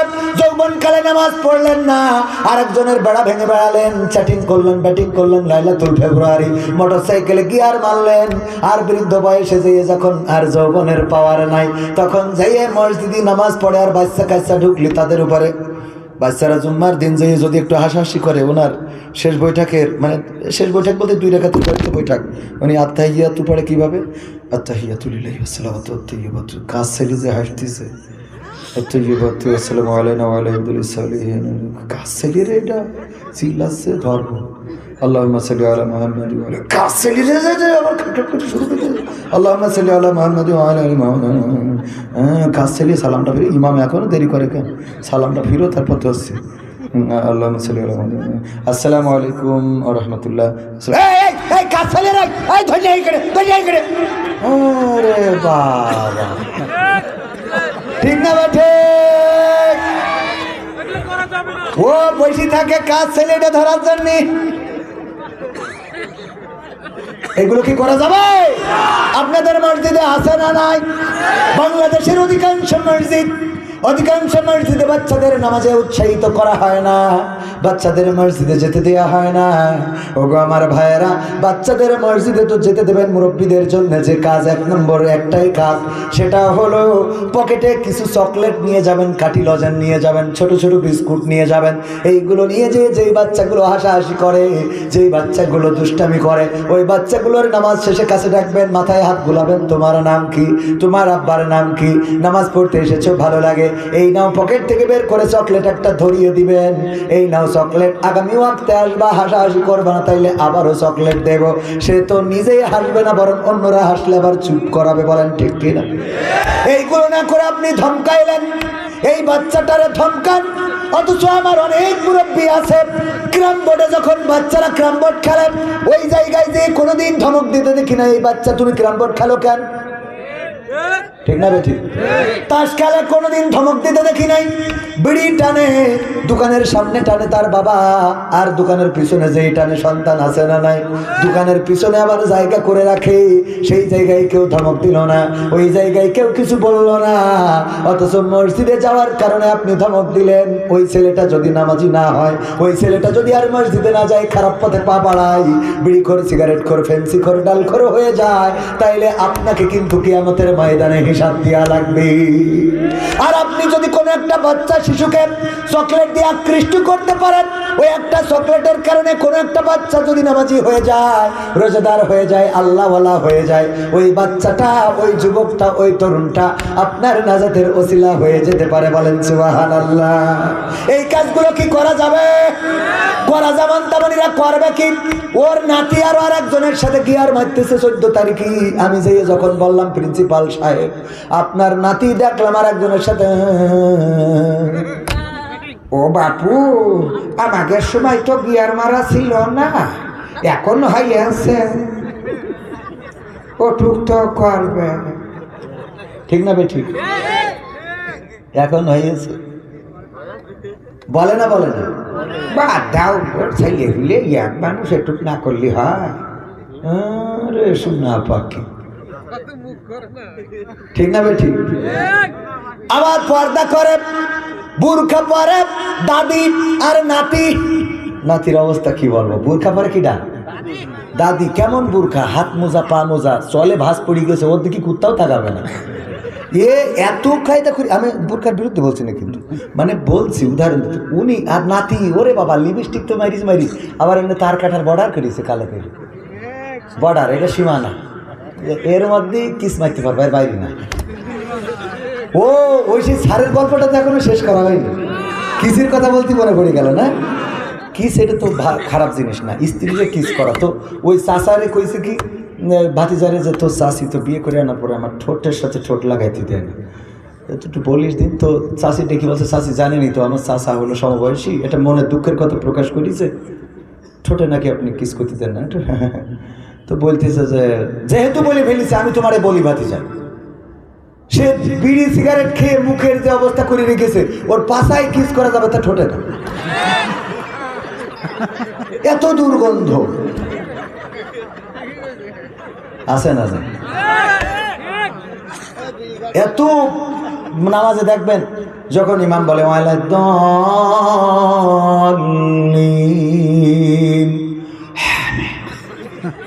এই যে আমিন বলল, আহা, মাঝে মাঝে এত কষ্টে পড়ে যায়। আমি তো, আমার মনে হয় ফেরেশতারা খাতা কলম ঠিক চলে যায়, যে আপাতত তুই নামাজ পড়িনি, পরে এসে লিখত।